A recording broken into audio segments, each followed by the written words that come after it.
जिन 12 लक्ष्यों को ध्यान में रखकर किया गया था यूनाइटेड नेशन का निर्माण, स्थायी देश लक्ष्य को नहीं कर पा रहे हैं पूरा। अब भारत करेगा यूएन महासभा की बैठक का आयोजन। G20 की अध्यक्षता से भारत करेगा वीटो पर खेल। भारत के वीटो पर टिकी है पूरी दुनिया की नजरें।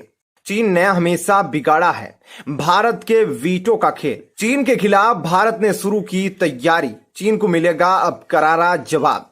दोस्तों, 1 दिसंबर 2022 से भारत G20 देशों की अध्यक्षता कर रहा है, जो 30 नवंबर 2023 तक जारी रहेगी। वहीं भारत को अभी भी यूनाइटेड नेशन में स्थायी सदस्यता मिलने का इंतजार है। उधर बीते कल यूनाइटेड नेशन से एक बहुत ही बड़ी खबर आई है कि यूएन के अंदर एक महासभा का आयोजन करने जा रहा है भारत, और फिर से भारत अपनी बात को दुनिया के सामने रखने की तैयारी कर रहा है।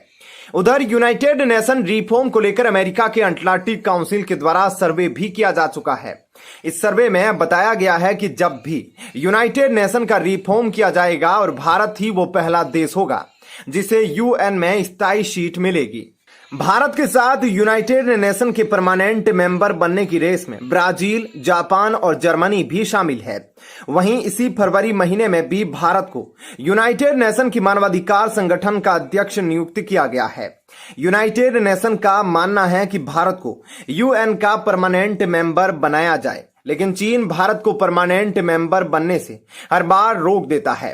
लेकिन यूनाइटेड नेशन अभी तक भारत को परमानेंट मेंबर तो नहीं बना पाया है, लेकिन भारत को कोई ना कोई विभाग का अध्यक्ष जरूर बनाकर भारत की मौजूदगी यूनाइटेड नेशन में बनाए रखा है। इसी बात से अंदाजा लगाया जा सकता है कि भारत यूएन के अंदर क्या अहमियत रखता है, क्योंकि जब दिसंबर 2022 में भारत ने यूनाइटेड नेशन की अध्यक्षता और साथ ही अस्थायी देश के रूप में अपने कार्यकाल को समाप्त किया, उसके 2 महीने बाद ही भारत को फिर से मानवाधिकार विभाग का अध्यक्ष बना दिया गया। तो आइए विस्तार से इस खबर के बारे में बताते हैं कि आखिरकार भारत यूएन के अंदर किस महासभा का आयोजन करने जा रहा है। 1945 में जब यूनाइटेड नेशन का गठन किया गया, उस वक्त यूनाइटेड नेशन के लिए 12 लक्ष्यों की पहचान की गई। रूस, अमेरिका, चीन, ब्रिटेन और फ्रांस को यूनाइटेड नेशन को चलाने और लक्ष्यों को पूरा करने की जिम्मेदारी दी गई, जिनमें से सबसे महत्वपूर्ण लक्ष्य है किसी को पीछे नहीं छोड़ना, यानी कि हर एक देश को अपने साथ लेकर आगे चलना और दुनिया में शांति को बढ़ावा देना। लेकिन अभी तक यूनाइटेड नेशन अपने इन लक्ष्यों को पूरा करने में पीछे दिखाई देता है। जब पूरी दुनिया को एक साथ लेकर चलने की बात आती है तो यूनाइटेड नेशन की स्थायी सीटों पर बैठे देश मौन हो जाते हैं। अभी तक अफ्रीका के एक भी देश की भागीदारी यूनाइटेड नेशन में नहीं हो पाई है।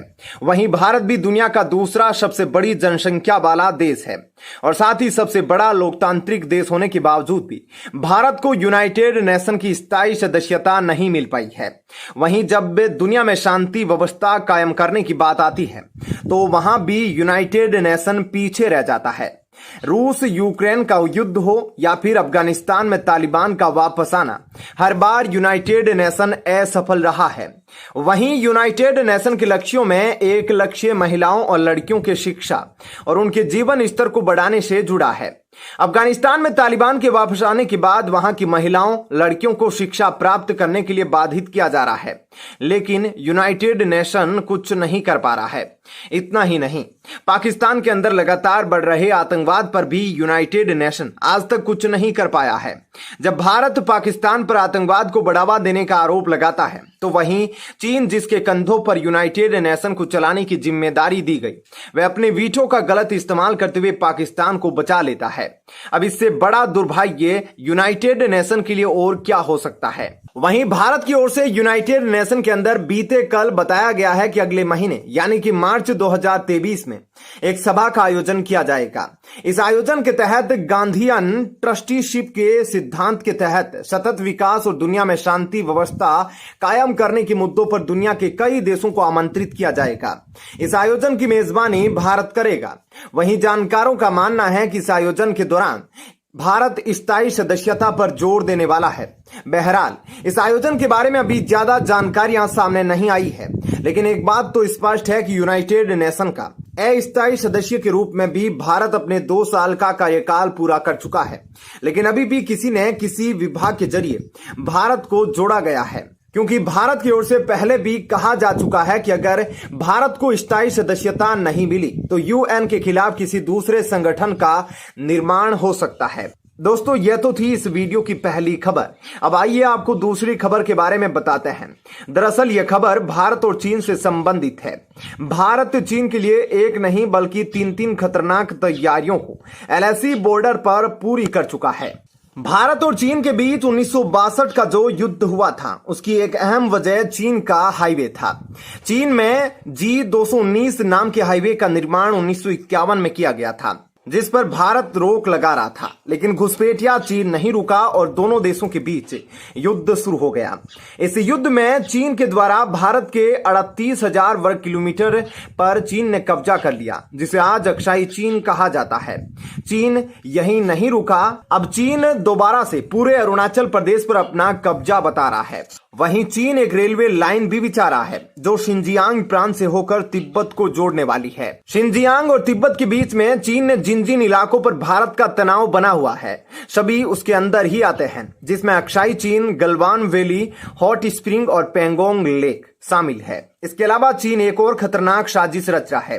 मीडिया रिपोर्ट के मुताबिक 2025 तक परमाणु हथियारों की संख्या 500 कर लेना चाहता है। वहीं 2035 तक इसे 900 करेगा, यानी कि आने वाली 2035 तक चीन अपने परमाणु हथियारों की संख्या में 3 गुना तक इजाफा करने वाला है।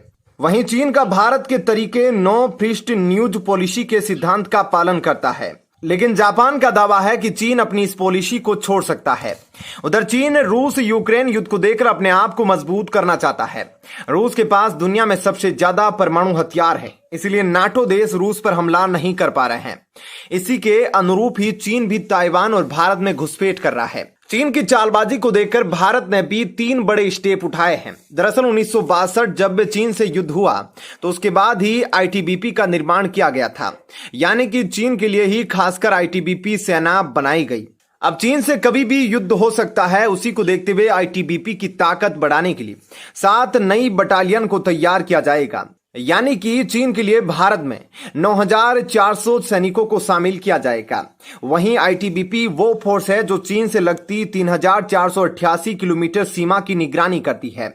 भारत के द्वारा उठाए गए दूसरे फैसलों के तहत लद्दाख के क्षेत्र में टनल का निर्माण किया जाएगा।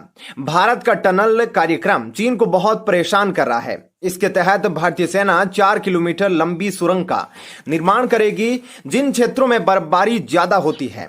इस टनल को बनाने के लिए 1600 करोड़ रुपए का खर्चा आएगा, जिसके लिए फंड जारी कर दिया गया है।